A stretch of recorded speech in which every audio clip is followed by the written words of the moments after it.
adventure, intrigue, lost cities, ancient mysteries, and more on this week's episode of East10 Investigates.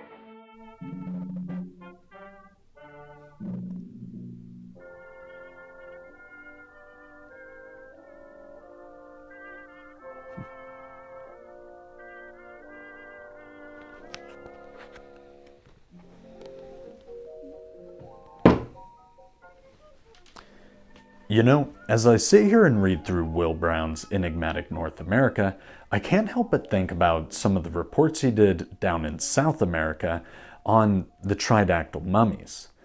They're very strange and kind of mysterious little creatures that a lot of people immediately assume are aliens.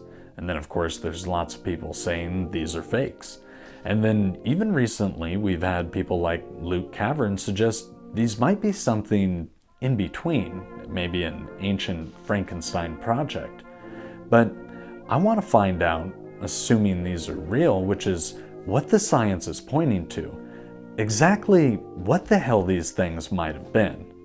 So, I'm Cody, and today I'm going to be your guide as we investigate Tridactyl Mummies. Now, not a lot of people are talking about what these things actually are, assuming that they're real. But fortunately, I know one man who is, Xeno-Anthropologist Ed Casas. And Ed's my buddy, so I'm going to try and give him a call and see if he can't help us get to the bottom of exactly what these things were and what his research is pointing to. Let's see if we can get him on.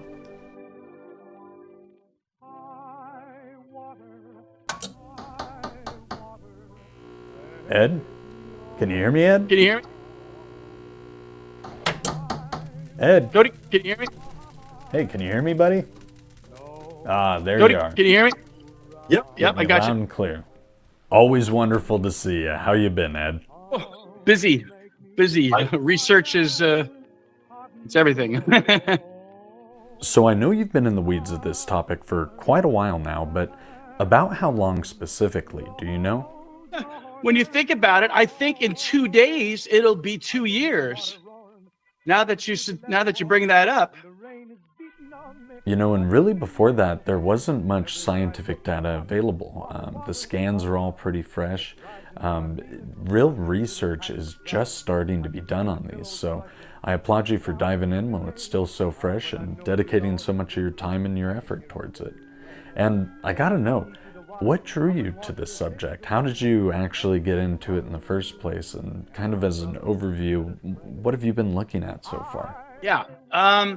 Well, you know, I guess like everybody else, they came across my Google feed, and probably like a lot of people, I dismissed them and said, fake, because we've seen, you know, the alien autopsies throughout the years and everything else. And I was into something else probably. I can't even remember whatever that topic was, right? Long forgotten.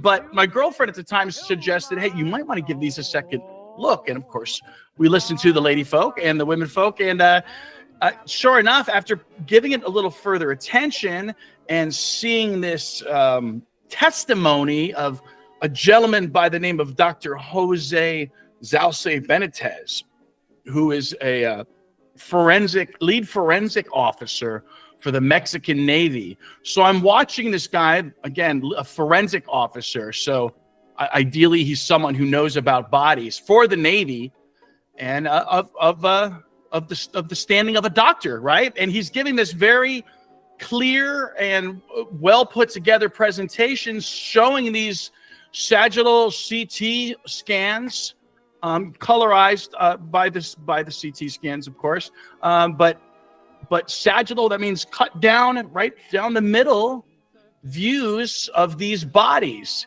And he had mentioned another gentleman by the name of Clifford Miles, a paleontologist in Canada.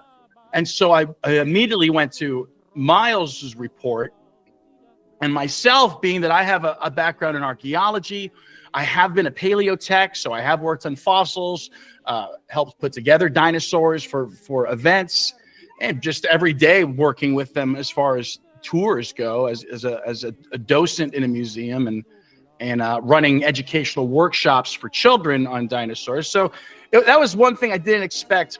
You know, when I went to get my anthropology degree, I did it sort of thinking, well, that'll be better than like majoring in theater. That'll be something just educational, maybe something I could parlay that into something more. And I thought I could major in anthropology and I could teach history. That was kind of the game plan.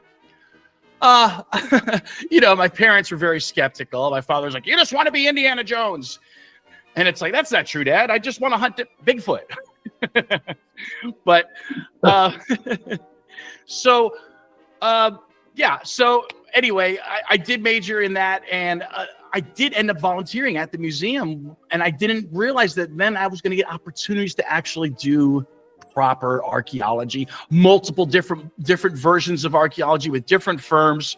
So there's different levels of experience, from even picking out my own dig site. You know, it was, what people don't realize about digging in Florida, it's very hot, it's very flat, it's very low in archaeological evidence and cultural finds. But every once in a while you get lucky. And, you know, we were given the choice of where to dig one day, and I chose a tree island, mostly because it was shady, but also because I knew the local natives would live there. And sure enough, while we were digging, it was my turn sifting, I found a beautiful white chert projectile point. So I have that wonderful, just my own little image, you know, maybe unless it's do androids dream of sleep? Maybe it's just a programmed image. I don't know, right? I'm having so much fun with this topic that it feels very surreal at times, very dreamlike. So I joke, you know, but yeah. So I had that image in my head of me finding that projectile point, and I will treasure that amongst other wonderful memories. So yeah, basically you asked how I got into it. Well, skeptical like everybody else. And I don't want, I could use the term believer. These gentlemen, and Miles himself, he was riffing off another doctor. He was riffing off of Dr. I believe his name is Dmitry Galetki from St. Petersburg University, who had worked with this other doctor, Korokov, who does work in bioluminescence, which is kind of on the fringe, but it turns out it's kind of on the science side too. So he's an interesting character, and I guess he wanted to investigate it. And Galetki was an MD, so he brought him along. So it's just interesting that, you know, Miles riffed off of Galecki, and I think maybe Zalce Benitez did too. And so what am I doing? I'm like the next step.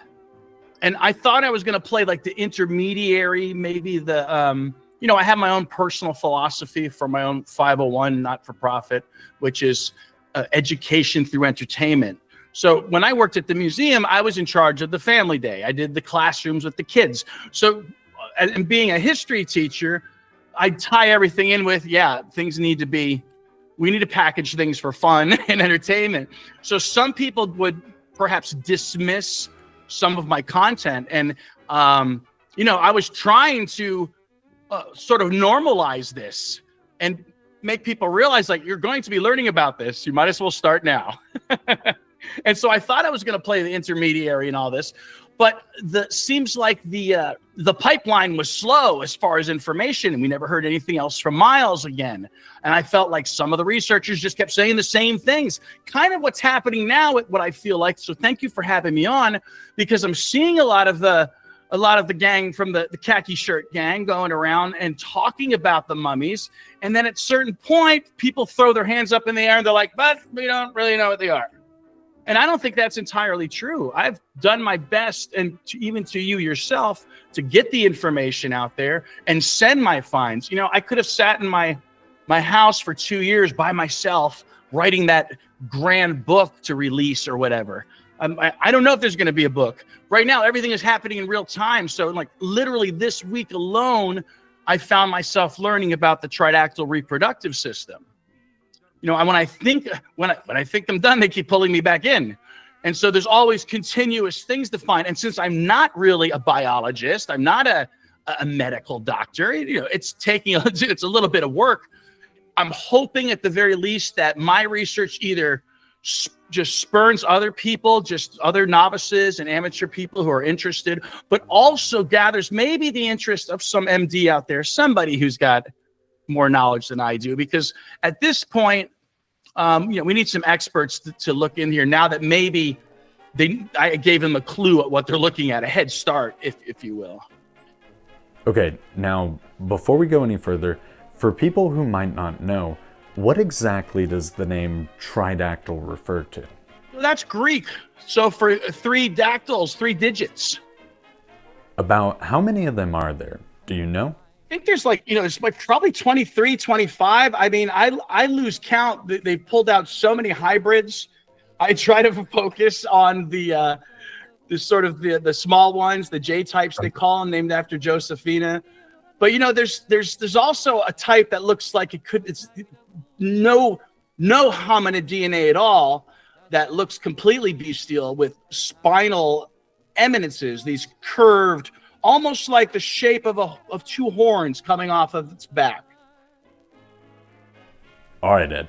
So I think the big question that a lot of people want to know is, are these terrestrial beings, or are they maybe something a little otherworldly?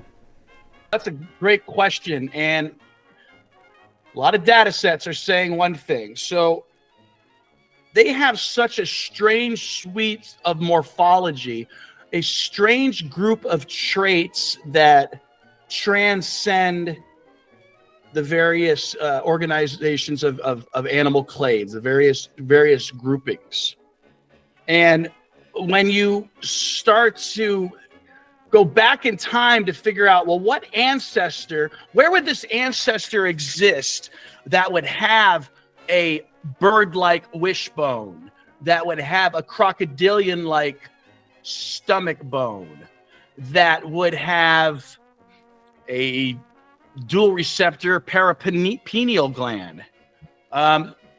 Putting all these different traits in, it starts to allude to a deep time of hundreds of millions of years ago. And then also, same data, same sort of answer came back, which is, if you try to extrapolate from the unknown DNA of, say, Victoria, which is like 76% unknown, and this is not contaminants. Contaminants and human DNA and other things were removed. 76% unknown. And you try to extrapolate, well, how far back in time do I have to go before something does become known? And that too comes back 300 million years ago. So I don't know how you prove extraterrestrial per se, or when does somebody become a local, and how long do I have to live here before I become a local? So for me, it's just terrestrial. I call them terrestrials, as in an old original subject or point. So yeah, I call them terrestrials, and it kind of harkens back to like Sumer and so you get that little nod there. Now, Ed, one thing that my viewers know is I am fascinated with ancient iconography, and you've connected these beings to some ancient pictographs and carvings and statues that have been found all around the world. Tell us a little bit about some of your findings in those regards. Well, so what's unique about myself is not only did I understand what the forensic doctor was saying and the paleontologist from Canada was saying and the Russian doctor was saying, but I also had my own sort of point of enlightenment when I recognized the beings. And I recognized them from a 2002 anthropology class, where I recognized them as petroglyphs in both Canada and the Caribbean, big-headed beings with 3 fingers. I even asked my professor at the time, Doc, is there any connection between this culture in Canada and this culture in the Caribbean? He said, no connection at all.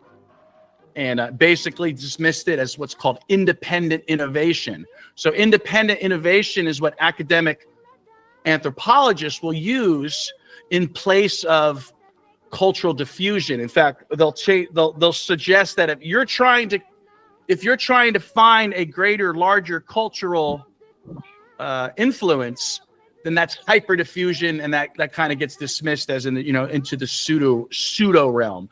But yet, rather than offering an explanation as to why you would see the same figures in Canada and the Caribbean thousands of miles and thousands of years apart. That's the problem with this evidence for academia, is that they see thousands of years and thousands of miles and they say there's no way.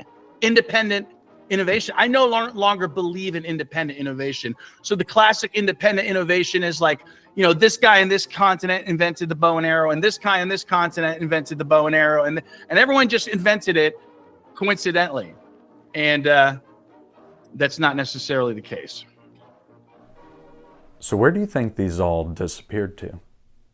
Well, they might have just segued and became hidden in the either underground or even Antarctica. And the reason I put out those speculations is based on our own cosmology and our own myth.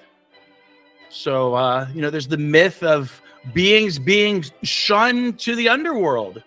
So was the underworld South America? Was that the underworld because it was below everything else? Did it have to be some metaphysical point? Where did they go? Did hybrids just eventually segue into us? So is it a combination of things? Are there beings still in that same sort of evolutionary state living underground? Are there beings that have segued into our society and maybe even so seamless that it's so seamless on such a grand scale that we don't notice for the forest for the trees? Because why would we notice if we're in the terrarium anyway? And so there may be cultural trappings of this event around us, a sort of these, you know, these cyclopion megaliths and whatnot that are evidence of something grander than what's today. I've seen you mention something that you call the constant companion theory on your X account. Can you maybe tell us a little bit more about that? Right. So, as I mentioned, I recognize those petroglyphs. I recognize the Nazca mummies as being in these two petroglyphs. They appeared in Peruvian art, in Paracas ceramics and Paracas fabrics. And so I was confident that they were in South America and that we would find evidence in Mesoamerica. But I started to spread out from there.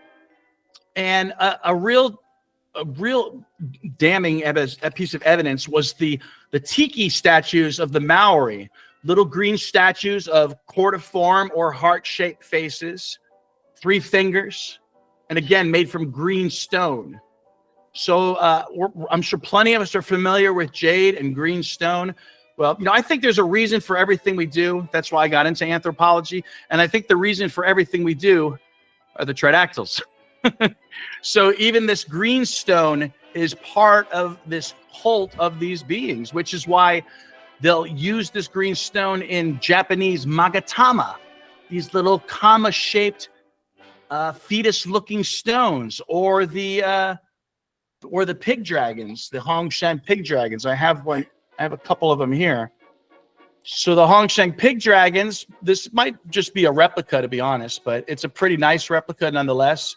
But some of these are made out of a green jade stone. So it was things like this also that I realized, oh, the ancients were familiar with these and they knew their life ways.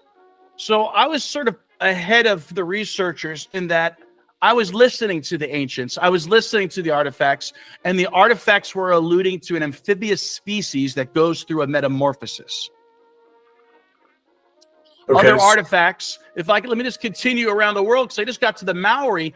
And then over in Syria, you have these, what are called the Telbrak eye goddess idols. And they look like little gingerbread cookies of E.T.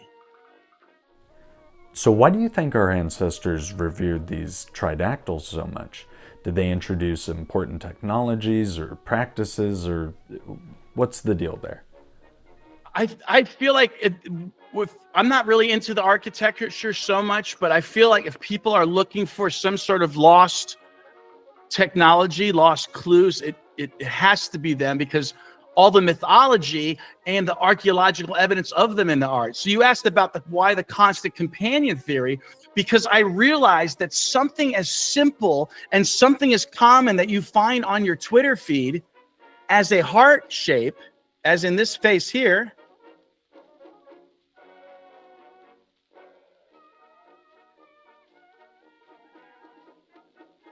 so heart-shaped face, a cordiform shaped face.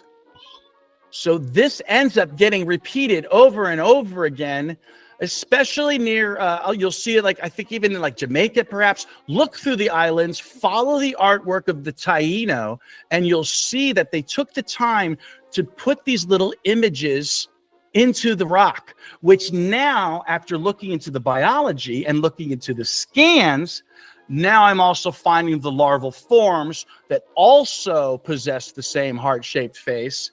And now the scans are now replicating what I've found on the cave. So it's a complete sort of full circle there.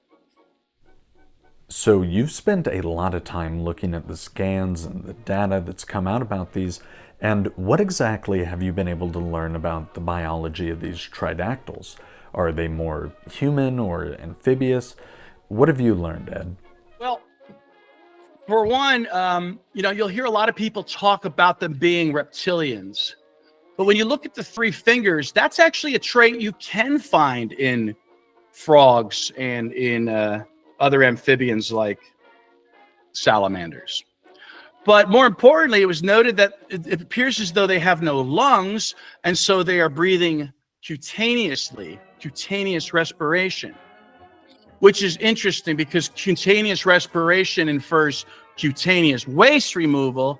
And if you were an amphibian, you would be excreting an ammonia-based waste, which might give you a horrible smell that could account for various tales in both mythology and modern abduction stories. That is interesting to note, Ed, because in a lot of stories of abductions and interactions with aliens, people say that the smell of ammonia was very strong.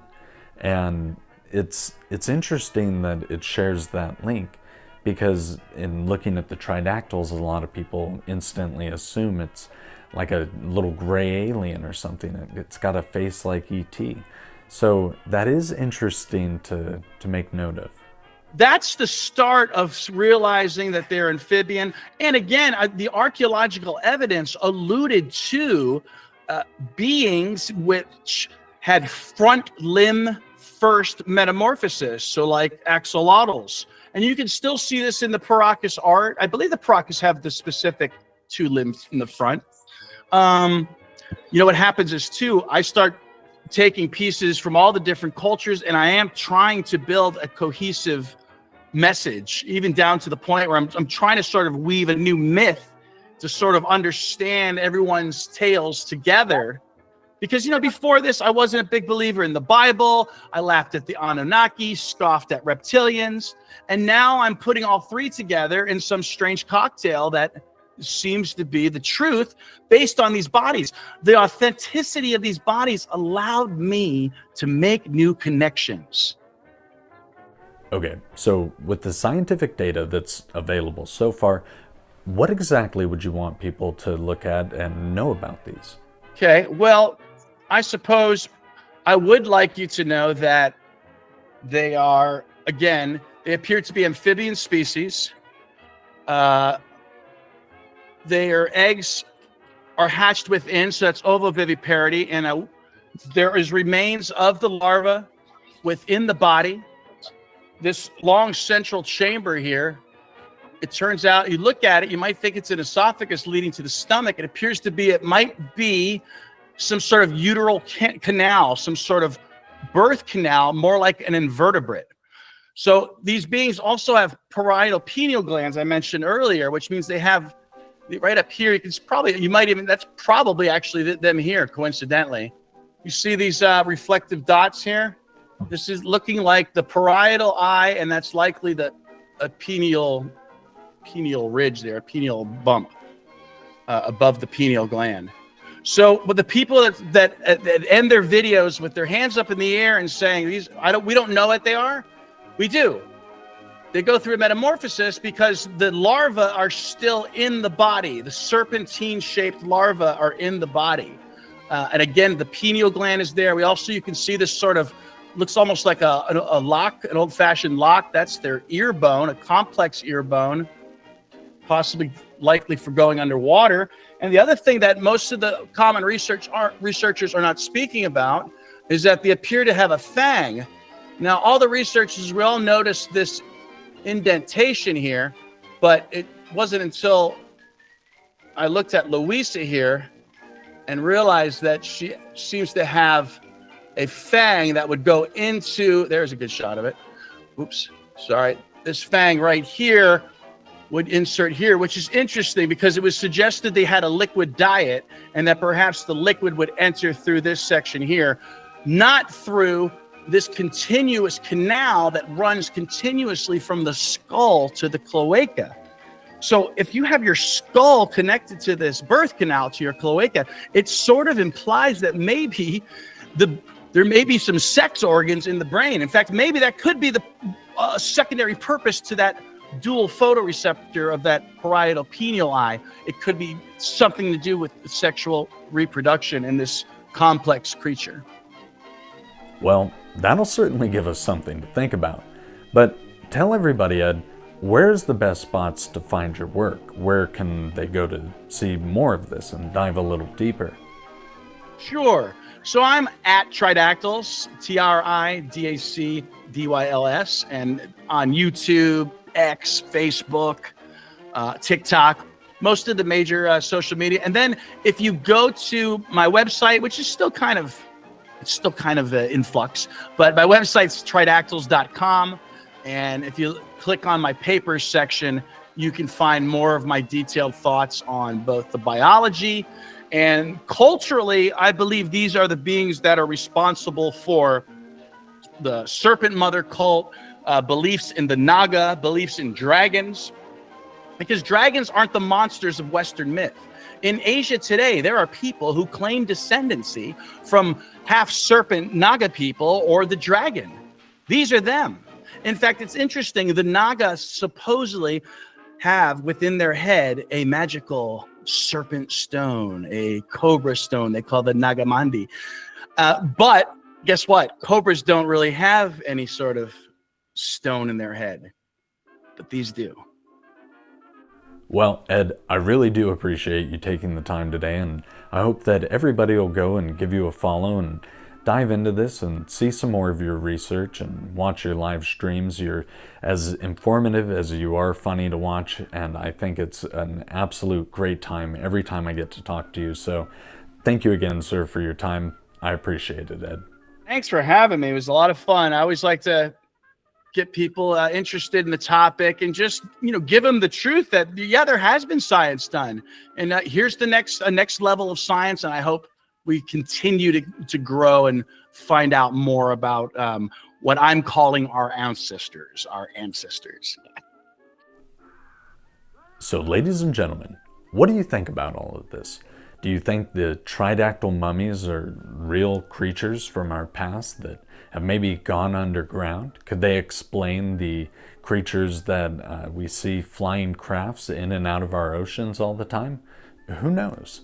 I think it's definitely something to keep an open mind to, and Ed's research is at the forefront of getting to the bottom of what these little hominids might actually be.